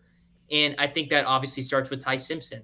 Is he a guy that could be this year's Jackson Dart in the sense that while he may not be, he's got a lot of questions about his game, he will end up going in the first round just because teams are desperate for quarterbacks and they think he could be the solution for them. What about more of the later round guys? Like, could Garrett Nussmeier go in the second round? Could Drew Aller go in the second round? How do teams feel about Carson Beck? Um, it's kind of rough because I would say Mendoza, he's the top of the class. Mm-hmm. And I feel like I almost have Simpson and Nussmeier at the same level for me because I think Nussmeier is the guy that he offers really intriguing upside. I know he had a rough 2025, but his 2024 showed what his potential can be. He could be a great passer, and I think he's done a lot of the right steps in the offseason as well. He looked fantastic at the Senior Bowl. And then in terms of Aller, he's just more of a guy that I think will get picked high because he's just got the raw attributes. I've debated this with Aidan for months and months and months. And then Beck, I don't know. Like, he's just a guy where, in theory, he great pocket passer and a great arm, but his decision making and his performances in big situations, I just don't like his upside at the NFL level. So that's how I feel about each of the big quarterbacks. No Taylon Green mentioned, Keenan? Yeah. I mean, hey, Woo Pig and Taylon Green was a bunch of fun to watch. It's interesting because Miller did not include Green in the first 3 rounds, or at least I didn't see him. Green, I would say, is the Milrow of this draft in terms of, like, he's just a freak athlete, but the turnovers are a huge issue, and he's just got a ton of red flags attached to him. Mm-hmm. Yeah, like it's a very interesting QB year, like where Mendoza's clearly above everyone else. I do like Ty Simpson. I think he was dealing with an injury later in that year that really hurt him. Like, he was great in the first half of the year, second half not so much. I like Taylon Green. Like, the athleticism is off the charts, but like Keenan said, the turnover issues and a lot of the decision making, similar to what we see with like Carson Beck, is a big question mark. I'll say another guy that you guys didn't mention that I really like in this draft is Sawyer Robertson from Baylor. He was one of the best passers in the country this past season in a very QB friendly system where Baylor just chucked the ball around all game. But I think he's got a lot of the size, a lot of the like tools that NFL teams really like. So I wouldn't be surprised if he might end up being like the 4th quarterback off the board if it goes, Mendoza, Simpson, Nussmeier, Robertson. I think that order would not surprise me at all. Yeah, I think that's a good shout. Excuse me. It's lay out here, fellas. I'm going on NFLDraftBuzz.com right now. I'm just looking at the different quarterback prospects, and they have 27 listed that have like declared for the draft and done everything. And I decided to scroll to the bottom just because I thought that would be fun. And I saw a pair of Sun Devil alumni. At 25, Jeff Sims. I did not realize he was in the draft process, and they have like grades on here, and Jeff Sims' grade is quite terrible. But it is even better than 26. I didn't realize he went to the school. Drew Pine, Bowling Green, is declaring for the NFL draft. Like, he's put his hat in the ring. Is he worth a 7th round pick? No. My God, dude. You terrible. just triggered so much freshman year really PTSD mentioning his name. Man. He was terrible. Listen, at ASU. I've watched him at my 2 favorite squads. I watched him be the Notre Dame starting quarterback, and I watched him at ASU. And at no point did I think that he was a good quarterback. And it feels like as his career has gone on, a lot of times you want to see development. You want to see guys get better as their career goes on. It feels like somehow he has gotten worse as his career has gone on. Would you guys like me to read like the first opening blurb? Let me see. It is kind of stunning, the fact that he went from Notre Dame and then now is finishing his career at Bowling Green. What do you think some of his strengths are? God, I couldn't tell you. Maybe like decent mobility. Okay, let's see. We got threat as a runner, natural athlete, picks up yards with his legs, ball placement, accurate in the intermediate and short, and has an NFL arm. Those are his positives. His negatives Okay. are sales throws, has to clean up his throwing motion, and can't progress through NFL offenses. That is a deal breaker. Can't progress. Yeah. Can't read the defense. You can't play quarterback at the NFL level. Yeah, he's absolutely terrible. Jeff Sims is kind of cool, but he's also not an NFL Jeff Sims is quarterback either. Jeff Sims is not an NFL quarterback. He's a great athlete, but not an NFL quarterback. So yeah, I had a chance for PHNX. I had to watch a decent amount of film because I was making some videos on some of these guys that were linked to the Cardinals. So I did not watch a whole lot of Mendoza, but I watched a lot of Ty Simpson. I've got mixed feelings on him. If they took him at 3, that would be a mistake. If they took him in the late first and traded up, or took him in the second, that would be cool. I also watched a lot of Nussmeier, which I was very intrigued with his 2024 film, and I feel pretty confident that the 2025 stuff was mostly injury-based. So I think he's worth a flyer in the second round, depending on what team and situation. I wasn't that impressed with Carson Beck. I wasn't that impressed with Cade Klubnik. I was pretty impressed with Cole Payton out of North Dakota State. Now, you always have to be careful with these guys because, they're playing at a much lower level of competition. So when I say I'm in on him, it means a lot different than when I say, like, I'm in on Nussmeier. Like, if you're taking, if you're taking Cole Payton, I expect you to take him on day 3. But is he worth, like, a day 3 pick? Sure. I'm fine with that. I thought his tape was interesting enough. I thought his athletic profile was cool. So I'm a little bit interested to see how he does. But outside of this, I'm not super jazzed about this class, to be honest. Yeah, it's just not a very good class. I mean, a year where you might see one or two guys go in the first round at quarterback, it's just not a very good year, which is part of the reason why I felt like Dante Moore should have just declared this year. He went back to college. I know he probably wanted to finish out his career at Oregon, and I respect that, wanting to compete for a national title. But you're like, unless he thinks that he will be the number 1 overall pick, you can't go higher than what he would have been this year, which would have been the 2nd overall pick.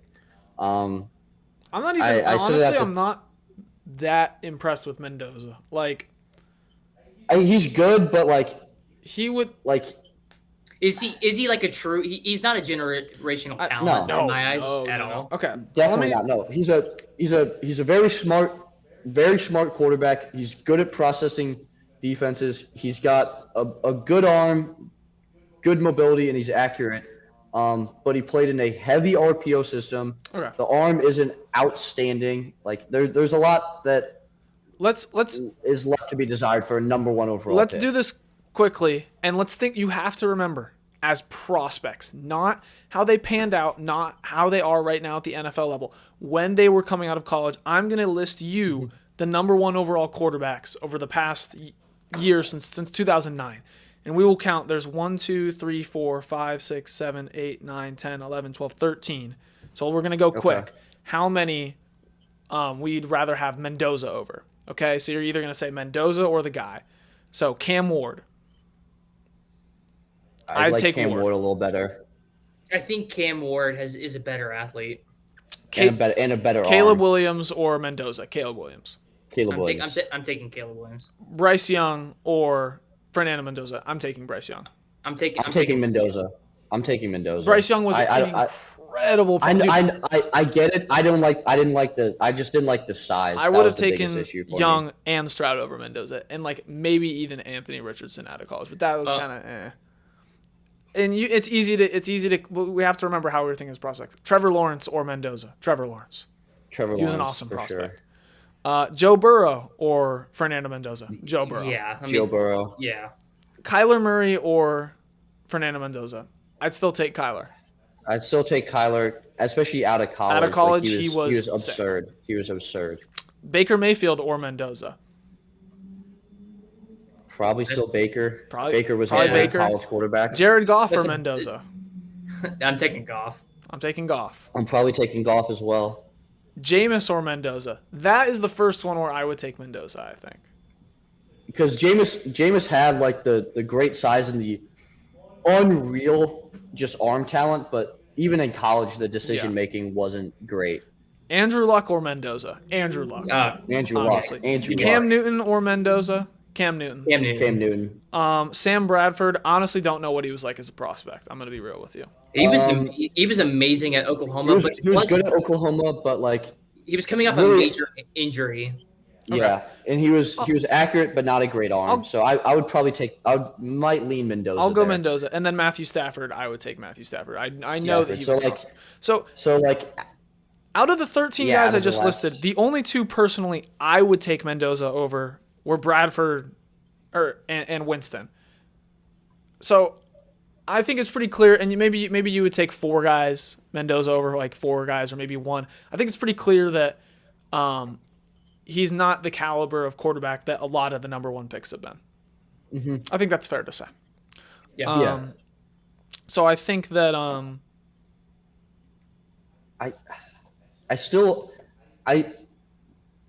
the thing that I like about Mendoza is well, he probably doesn't have like the same high end ceiling that a lot of these guys have. I think he has a much higher floor. Just because like he's going to be able to understand an NFL offense and diagnose a defense. And he is accurate, and he's got great size. He's 6'5", 235. Like, he has real NFL size. But I think the overall arm strength is going to hold him back a little bit. He has a good arm, not a great arm. And I'm curious to see how I think he'll be fine, but just because he's such a smart quarterback. But like, Indiana was heavy RPO base, which you just don't really see at the NFL level. So I'm curious how it'll look in a more pro style offense, which if you want to see that, you probably have to go back and watch some of his Cal tape. Yeah. Well, I think that's all we got for the NFL in this quarterback class. So let's go over to MMA. What do you got for us from this past little week here, Aidan, where we had, in your words, one of the more interesting UFC events that we've gotten in a while? Oh, absolutely. I mean, this UFC Seattle card was it was violent. Like, there were a lot of finishes. I mean, if I'm going here, let's see, 1, 2, 3, 4, 5, 6, 7, 8, 9 finishes on the card, out of like 13 or 14 fights. It was a violent card. It was very entertaining. I'll start off with easily the biggest storyline. Joe Pyfer, second round knockout over Israel Adesanya. So he will be a top 5 middleweight and firmly places himself in future title contention, which is very interesting that middleweight has a new contender there. And then as for Israel Adesanya, like, it sucks to say, because he is truly one of the greatest mixed martial artists of all time, one of the greatest middleweight champions in the UFC, and truly one of the greatest kickboxers of all time. He was 75-5 as a professional kickboxer, but he's now 1-5 in his last 6 fights, and he has gotten finished in each of his last 3 fights. He got submitted by Dricus du Plessis, he got knocked out by Nasruddin Imavov, and now he's knocked out again by Joe Pyfer. It might be time to just call it a career. And if it is, what a great career. He said that he still has intentions of continuing fighting and keeping it on. But I question what you're fighting for at this point. I don't think he's not going to ever see the belt again. I don't think he's even really going to be in contention for the belt. So you're kind of just fighting for a paycheck, and at that point, like, I don't see that there's a real point to continue fighting there. Yeah, he's been one of the most entertaining fighters to watch, in my opinion. And Easily. you know, he's 36. He's older for UFC for sure. Mm-hmm. And he's honestly looked pretty. I mean, du Plessis is obviously a champion. Like, that was a belt fight, so I don't hold it over him so much. But like, that fight, he looked totally outclassed. And back-to-back knockouts, like, I don't know. You haven't seen a really strong performance from him since 2023. Yeah. That's a long time. it's a long time, especially because like I think the issue that I run into with Adesanya is um like so much of his game was just off being like very technical and being super quick. Like he'd hit you with these weird, awkward kicks and super quick leg kicks, and he had power and like a lot of speed. And power is the last thing to go for these fighters. I think he still does have good power, but the speed's clearly left him. The chin's clearly left him. The defense. So I think it might just be time to hang it up and call it a career. Yeah, I don't think that would be bad at all. Maybe give him one last like farewell fight, kind of pin him Yeah, up against someone that for he'd sure. probably beat. Yeah, give him a nice retirement fight. He's a easy first ballot UFC Hall of Famer. I don't think anyone's debating that, but um, like you got to know when it's you got to know when your best days are behind you and when it's time to call it a career. Yeah, well, what else? I know we had some other kind of crazy knockouts. So which ones do you want to talk about, Aiden? Um, yeah, I'll talk about the Alexa Grasso finish. I'll try to show a clip here Yeah. if you can see.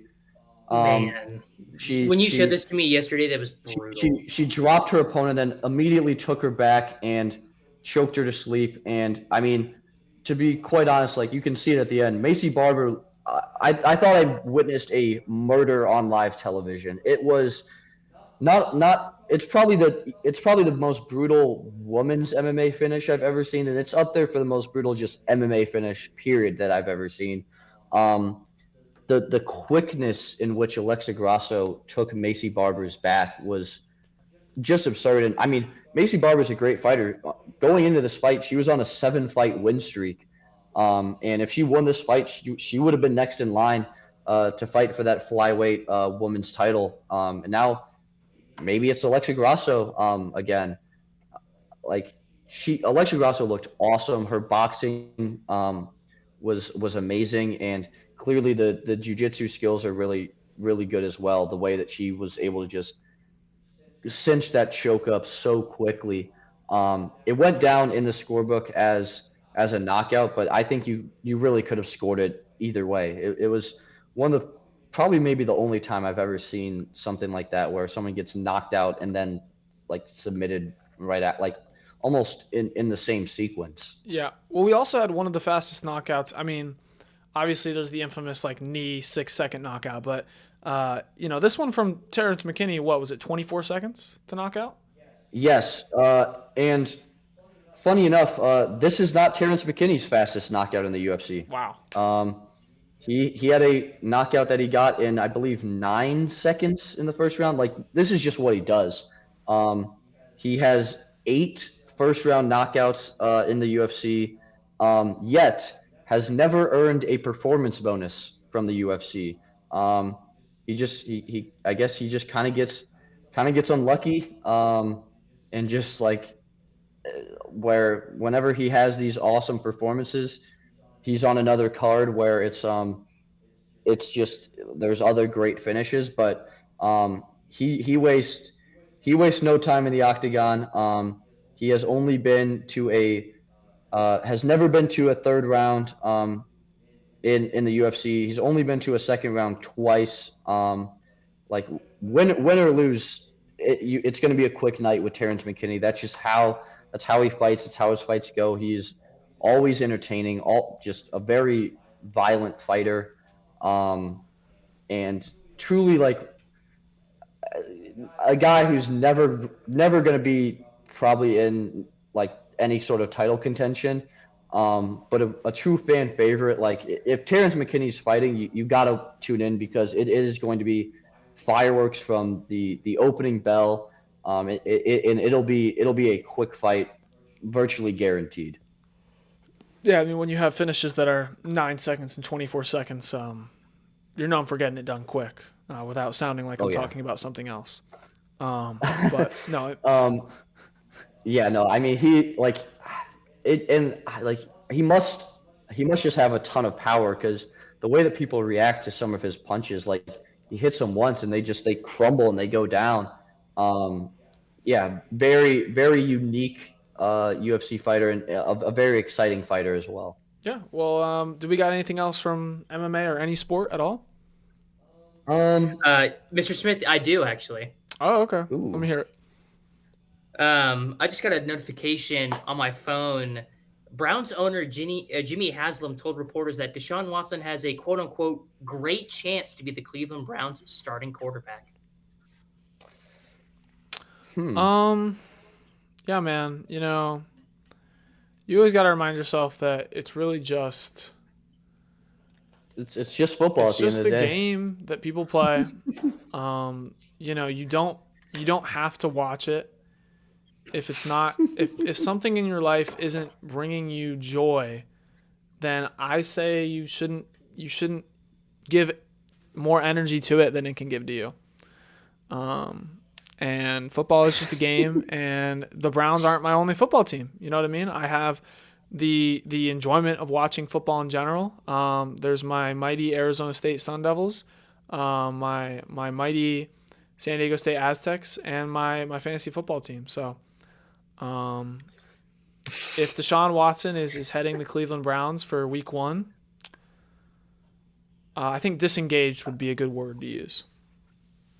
Um, like I don't like He's if evil and he's that's bad. What are we doing? Like yes, he I sucks agree. at football and he's a horrible person. I like also like I mean, listen, Shadur was not good last year, but Might as well. what do you have to lose with like you might as well throw him out there and see if you have Give him something an with off him. Like season to see work. if Like it doesn't he's all already happen he's in a 1 Pro year. Bowler. He's already proven that he is. he is a Pro Bowler. He is a Pro Bowl quarterback. All right, guys. This is a guy who he can be Cleveland's savior. Yeah, maybe I don't know. Whatever, man. I don't know about all that, but I mean I think he can. I just I don't see what the upside of starting Deshaun Watson is. He's not There- he's not there's he's not good there's at no football. there's no upside. He's- That's not why Jimmy Yeah, Haslam thinks he's going to start. It's because I'm not letting you bench the guy who that I am I paying an absurd amount of money. Yeah, yeah. I Play mean, him. like he is a awful locker room presence. He is terrible for PR. The fans don't like him, and he's not a good quarterback. Like you can get away with being a bad human being if you're really good at football or really good at whatever your sport is. Deshaun Watson is not very good at football at all. So I mean, at one point in his career he was not anymore. So and he's coming off like a major injury. I don't see what the idea what the vision would be with continuing on with Deshaun Watson as your starting quarterback. I'm really excited for the season. I guess I don't know. I mean, like one of the least excited years. I enough The said. Browns have multiple first round picks. You never know what they can do in the draft. Draft is always exciting. I was gonna say maybe they draft Garrett Nussmeier and all of a sudden now you're back. That would now be you're cool. back in locked in. I would get excited on that. I don't know. Enough said, really. We'll see. I don't know, man. Maybe I'll just be done with football for now. I'm a very multifaceted person with a lot of hobbies, and maybe we'll add a Balatro section in the freaking Breakdown After Dark. Okay. But that's about all I've got for y'all tonight. Thank you all so much for listening. Whether you were live or listening to it back.